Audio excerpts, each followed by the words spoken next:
Day 6 of 90 focused on loops. The goal today was making loops feel like clear values, control flow, and standard library choices instead of syntax trivia. I did not want a framework tour. I wanted a model I could still explain after the demo code grew into a real application. The first concrete check was clear value shapes.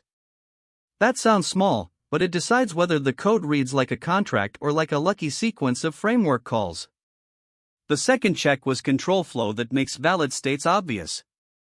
That is usually where bugs start if the edge of the system is vague, because bad assumptions leak deeper into the app before anyone notices.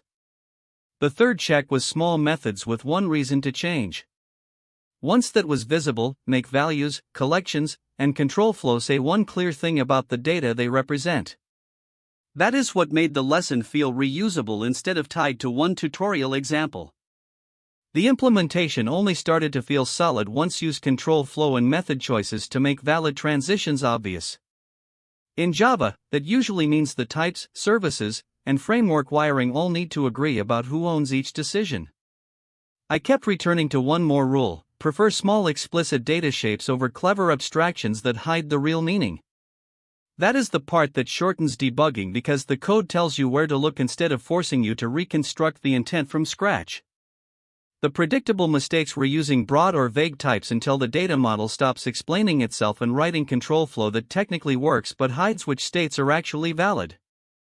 They look different on the surface, but both come from letting convenience win over clarity. So my recap for day 6 is simple: making loops feel like clear values, control flow, and standard library choices instead of syntax trivia. Keep clear value shapes, control flow that makes valid states obvious, and small methods with one reason to change visible, and the code stays much easier to test, explain, and change. One reason I keep drilling these days is that production changes usually alter the surface area, not the core contract.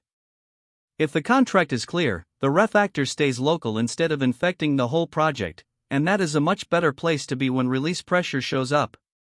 That is especially true in Java, where Spring configuration, ORM mappings, messaging, and background work can all make the code look more connected than it should be.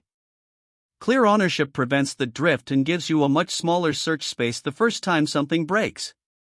A lot of debugging time disappears when the request path, async path, or data path is obvious from the structure. The language and framework help, but only if the design is honest and the boundary is visible in naming, types, and flow.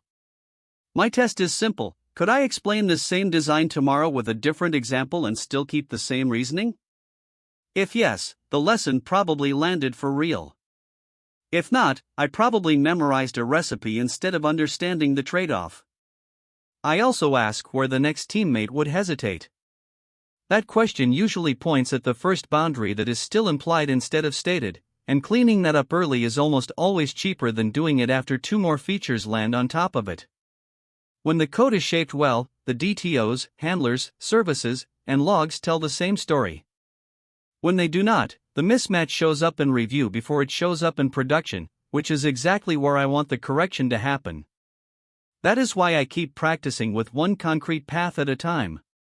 A small path is enough to reveal whether I understand the design or only recognize the tooling around it, and that is a much better signal than just getting the sample app to run once. The pattern I am looking for is repeatability. If I can take the same boundary, reuse it in a slightly different context, and still trust the behavior, then I know the lesson moved from recognition into working engineering judgment.